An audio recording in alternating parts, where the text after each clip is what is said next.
ముందుగా సనాతన ధర్మ కుటుంబీకులందరికీ కూడా శుభాభివందనాలు. ఈరోజు నేను మీతో చర్చించాలనుకున్న అంశం శనిదేవుడు మరియు సూర్యదేవుని మధ్య విభేదాలు ఏంటో ఈరోజు మనం కథనంలో తెలుసుకుందాం. శనిదేవుడు న్యాయదేవత, కర్మ ఫలదాతగా చెప్తారు. అదే సమయంలో సూర్యుడిని గ్రహాల రాజు అని పిలుస్తాము. వీరిద్దరి మధ్య తండ్రి కొడుకుల అనుబంధం ఉంది. అయినప్పటికీ కూడా వారి మధ్య కొన్ని విభేదాలు కలవు. ప్రచారంలో ఉన్న కథనం ఏంటంటే శనిదేవుడు సూర్యునుడి కుమారుడు అయినప్పటికీ శని మాత్రం నల్లగా ఉండేవాడని, అందుకే ఆయనపై సూర్యుడు పుత్రప్రేమ చూపించలేదని ఒక కథనం ద్వారా మనకు అవగతమవుతూ ఉంది.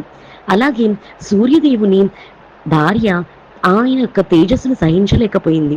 అందువల్ల ఆమె తన నీడ అంటే ఛాయను సూర్యుని సేవలో వదిలివేసి శివుని ధ్యానంలో మునిగిపోతుంది. అలా ఛాయాదేవి గర్భం నుంచి శనిదేవుడు జన్మిస్తాడు. శనిదేవుడి యొక్క ఛాయ గర్భంలో ఉన్నప్పుడు కఠోర తపస్సు చేసింది. ఆ తపస్సు కారణంగా శనిదేవుని యొక్క రంగు నల్లగా మారింది. స్వభావం కూడా తపస్విగా మారింది.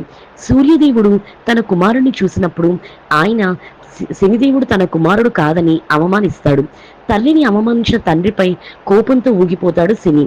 ఇది తండ్రి కొడుకుల మధ్య దూరాన్ని ఏర్పరిచిందని పురాణాలు చెప్తున్నాయి.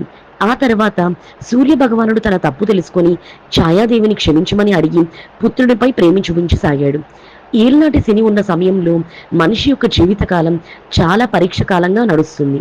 కానీ ఈ సమస్యలు ఎదుర్కొనే పరీక్షలు మాత్రం మనిషిని బలవంతుడుగా తెలివిగా మారుస్తాయి. మరి తెలుసుకున్నారు కదా సూర్యుడు మరియు శనిదేవుడి మధ్య ఉన్న విభేదాల గురించి మరియు ఆ వెనుక ఉన్నటువంటి కథనం గురించి. ఈ వీడియో చూసిన మీ అందరికీ కూడా కృతజ్ఞతలు.